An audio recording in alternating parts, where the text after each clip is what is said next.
आदित्य हृदय पाठ से मिटे सकल अज्ञान, रोग शोक सब दूर हो, जीवन हो कल्याण। सूर्य नारायण देव है जग के पालनहार, उनकी कृपा से मिटे भव सागर अपार। आप सभी का मेरे चैनल पर हार्दिक स्वागत है। आज हम आपको सुनाने जा रहे हैं वह दिव्य स्रोत जिसे स्वयं महर्षि अगस्त्य ने रणभूमि में भगवान श्री राम को उपदेश स्वरूप सुनाया था। यह है आदित्य हृदय स्रोत जो सूर्यदेव की महिमा, तेज और जीवन दायिनी शक्ति का वर्णन करता है। इस पवित्र स्रोत का नित्य पाठ मानसिक शांति, रोग नाश, आत्मबल और विजय प्रदान करता है। जो भी श्रद्धा से स्रोत का श्रवण या पाठ करता है उसके जीवन से अंधकार दूर हो जाता है और सूर्य के समान प्रकाश फैलने लगता है। तो आइए संपूर्ण श्रद्धा और विश्वास के साथ भगवान सूर्य नारायण का स्मरण करते हुए आदित्य हृदय स्रोत का पावन पाठ आरंभ करते हैं। इस आदित्य हृदय स्रोत के ऋषि अगस्त्य, छंद अनुष्टुप, देवता आदित्य हृदय बुध भगवान ब्रह्म है। सभी प्रकार के विघ्नों को दूर करने के लिए, ब्रह्म ज्ञान विजय की सिद्धि के लिए इसका विनियोग किया गया है। सबसे पहले ये पाठ या स्रोत शुरू करने से पहले गायत्री मंत्र भगवान सूर्य का ध्यान करते हुए बोलना चाहिए। इसके बाद भगवान सूर्य के सुप्रसिद्ध 12 नामों का स्मरण करना चाहिए। उनमें 12 नाम हैं: आदित्य, दिवाकर, भास्कर, प्रभाकर, सहस्त्राश्म, त्रिलोक्य लोचन, हरिध्वज, विभावसु, दिनकर, द्वादशात्मा, त्रियोमूर्ति और सूर्य।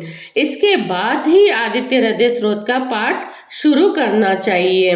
यदि आप सूर्य नारायण के सामने इस पाठ को करें तो ज्यादा फलदायी माना जाता है। सबसे पहले आप सूर्य नारायण को अर्घ्य दे पानी के साथ, उसके बाद उनके सामने बैठते हुए इसका पाठ करना चाहिए। युद्ध से थककर कुछ चिंता करते हुए युद्ध भूमि में खड़े हैं।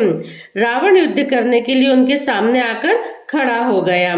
भगवान अगस्त्य देवता के साथ युद्ध को देखने के लिए वहां आए। उन्होंने यह राम के सम्मुख देखकर राम के समीप जाकर कहा, हे महाबाहु राम, ये सनातन गोपनीय स्रोत सुनो। हे वत्स, इससे तुम युद्ध में सारे शत्रुओं को जीत लोगे। यह आदित्य हृदय स्रोत पवित्र और सारे शत्रुओं को नष्ट करने वाला है। इस अक्षय और परम कल्याणकारी स्रोत का नित्य जप करने से विजय मिलती है। ये सभी प्राणियों का मंगल करने वाला, सारे पापों को नष्ट करने वाला, चिंता और शोक का शमन करने वाला और आयु को बढ़ाने वाला उत्तम स्रोत माना गया है।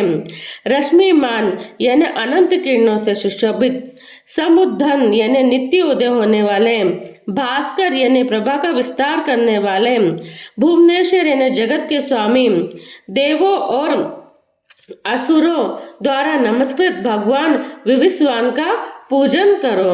सारे देवता इन्हीं के स्वरूप है। ये तेजस्वी और अपनी किरणों से संसार को स्फूर्ति देने वाले हैं। अपनी किरणों को फैलाकर ये देवों और असुरों के साथ ही साथ सारे लोगों का भी पालन करते हैं। ये ही ब्रह्मा, विष्णु, शिव, स्कंद, प्रजापति, इंद्र, धन प्रदान करने वाले, कुबेर, काल, यम, सोम और जल के स्वामी वरुण देव हैं। यही पितर, वसु, साध्य, अश्विनी कुमार, मरुदगण, मनु, वायु, अग्नि, प्रजा, प्राण, ऋतु के कारक यानी कर्ता और प्रभा के स्रोत भी माने जाते हैं। आदित्य यानी अदिति के पुत्र, सविता यानी संसार को उत्पन्न करने वाले, सूर्य, खग यानी आकाश में विचरण करने वाले, पूषा यानी पोषण करने वाले, गंभस्तिमान यानी प्रकाशमान, सुवर्ण सदृश यानी सोने के समान, भानु यानी प्रकाश करने वाले, हरण्यरत यानी ब्रह्मांड की उत्पत्ति करने के कारक, दिवाकर यानी दिन का प्रकाश करने वाले, हरिध्वज सहस्राची यानी हजारों किरणों से शोभायमान, सप्तनी यानी 7 घोड़ों वाले, मरीचिमान किरणों से सुशोभित, तिमरोत मंथन अंधकार दूर करने वाले, शंभु यानी कल्याण करने वाले, त्वष्टा यानी भक्तों का दुख दूर करने वाले, मार्तंडक यानी ब्रह्मांड को जीवन देने वाले, अंशुमान यानी किरणों को धारण करने वाले, हिरण्यगर्भ शिशिर सुख देने के स्वभाव वाले,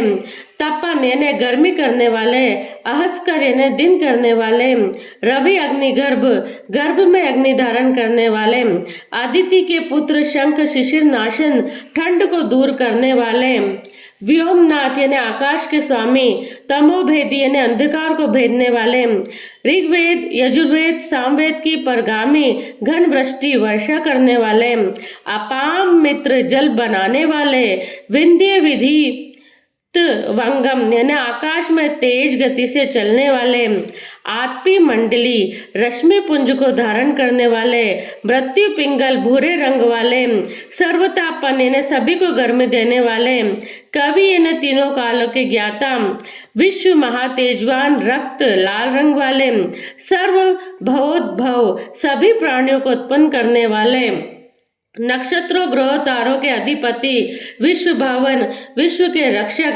तेजस्वी में भी सबसे अधिक तेजस्वी द्वादश आत्मा, 12 रूपों वाले, इन नामों वाले तुम्हें नमस्कार है। यानी सूर्य देव को हम नमस्कार करते हैं। पूर्व गिरी यानी उदयाचल के रूप में नमस्कार है। पश्चिम गिरी यानी अस्ताचल के रूप में आपको नमस्कार है। ज्योतिर्गणों यानी प्रकाश करने वाले समूह, तारों ग्रह आदि के अधिपति और दिन के स्वामी है सूर्यदेव, आपको मेरा कोटि कोटि नमस्कार है। जय जय भद्र हरीश्वर विविध रंगों के घोड़े वाले को बारंबार मैं नमस्कार करता हूँ या करती हूँ। सहस्त्राक्ष हजारों किरणों से सुशोभित को नमस्कार है। आदित्य को नमस्कार है। उग्रवीर सारंग शीघ्र चलने वाले को नमस्कार है। पद्म प्रबोध कमलों को विकसित करने वाले को नमस्कार है। प्रचंड तेज वाले को तुम्हें नमस्कार है। ब्रह्म शिव और विष्णु के स्वामी, सूर्य और सूर्य मंडल रूपी तेज वाले प्रकाश से परिपूर्ण सभी का संहार करने वाले रौद्र रूप वाले को मेरा कोटि कोटि नमस्कार है। अंधकार दूर करने वाले, ठंड दूर करने वाले, शत्रु संहार करने वाले, अमित स्वरूप वाले, कृतघ्नों का नाश करने वाले, ज्योतियों के स्वामी देवताओं के नमस्कार है। तपाए हुए सोने के समान आभा वाले, हरि विश्वकर्मा अंधकार का नाश करने वाले, रुचि यानी प्रकाश स्वरूप संसार के साक्षी को मेरा नमस्कार है।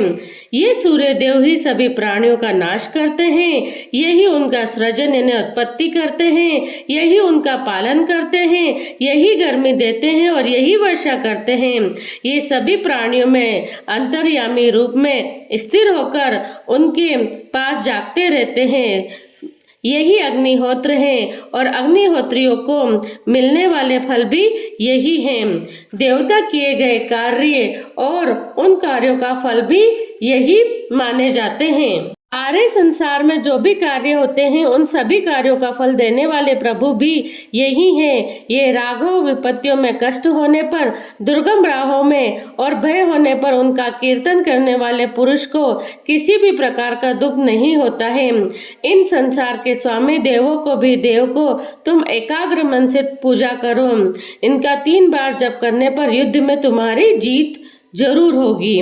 किसी भी तरह की यदि आपको जीत चाहिए तो ये सूर्य देव का आदित्य हृदय स्रोत का पाठ करने पर, 3 बार पाठ करने पर विजय जरूर मानी जाती है, ऐसा अगस्त्य ऋषि बोलते हैं। हे महाबाहो, तुम इसी क्षण रावण को मार सकोगे। ये कहकर अगस्त्य ऋषि जिस प्रकार से आए थे उसी प्रकार से ही चले गए। ये सुनकर महातेजस्वी राघव का शोक नष्ट हो गया। उन्होंने प्रसन्नता पूर्वक शुद्ध मन से इसे धारण किया। 3 बार आचमन करके शुद्ध होकर भगवान आदित्य को देखते हुए स्रोत का जप करने से उन्हें परम हर्ष हुआ। फिर पराक्रमी भगवान श्री राम धनुष लेकर रावण की ओर देखते हुए विजय प्राप्ति के लिए आगे बढ़े। सारे प्रयास कर अवश्य ही उसका वध करूंगा, ऐसा उन्होंने निश्चय किया। भगवान सूर्य ने श्री राम की ओर प्रसन्न होकर देखा। राक्षस राज रावण के विनाश का समय जानकर देवताओं के मध्य जाकर भगवान सूर्य बोले, अब रघुनंदन आप जल्दी करो। इस प्रकार भगवान सूर्य नारायण की असीम महिमा से युक्त आदित्य हृदय स्रोत का पावन पाठ यहाँ संपन्न होता है। जो भी श्रद्धा और नियम से स्रोत का श्रवण अथवा पाठ करता है उसके जीवन में आरोग्य, तेज, मानसिक शांति और आत्मबल का संचार होता है। सूर्य देव की कृपा से सभी कष्ट, रोग और अंधकार धीरे धीरे दूर हो जाते हैं। आप सुबह पहले सूर्य भगवान को अर्घ दीजिए। अर्घ देने के बाद उनके सम्मुख बैठकर इसे 3 बार पाठ कीजिए आदित्य हृदय स्रोत का। यदि आप पाठ नहीं कर सकते हैं तो पाठ आप सुन भी सकते हैं। तो आप 3 बार इसको भगवान सूर्य के सामने सुन लीजिए।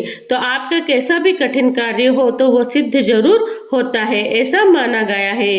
क्योंकि खुद श्री राम ने जब मारा था रावण को तो आदित्य हृदय स्रोत का पाठ करने के बाद ही उसका वध किया था।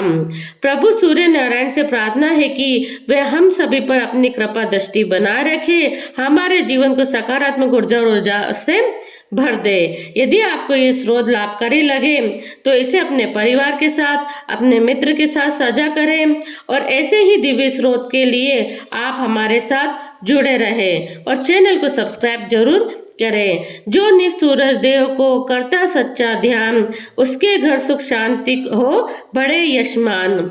आदित्य हृदय पाठ जो करे भक्ति विश्वास, सूर्य कृपा से हो सदा जीवन में उजास।